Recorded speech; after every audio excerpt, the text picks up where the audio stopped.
Info for patient. RIRS procedure कैसे किया जाता है? एक चीज़ जो समझने की ज़रूरत है कि हमने नेचुरल ऑरिफिस के थ्रू किडनी के अंदर एंटर होना है। देखिए 90% ऑफ द केसेस में तो हम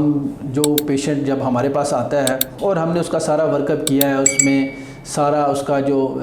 प्री ऑपरेटिव वर्कअप है वो ठीक है, तो हम प्राइमरीली RIRS करने की कोशिश करते हैं, जो कि 80 to 90% हम इसमें सक्सेसफुल रहते हैं। लेकिन बाज़ औक़ात जो यूरेटर है उसका डायमीटर काफ़ी नैरो होता है, तो हमें पेशेंट को पहले स्टेंट डालना पड़ता है और फिर 10 से 14 दिनों के वक्फे से हमें एक सेकेंडरी प्रोसीजर करना पड़ता है। RIRS प्रोसीजर कैसे किया जाता है ये बड़ा इंपॉर्टेंट है। देखें, ये एक नेचुरल ऑरिफिस सर्जरी है। हम मरीज़ को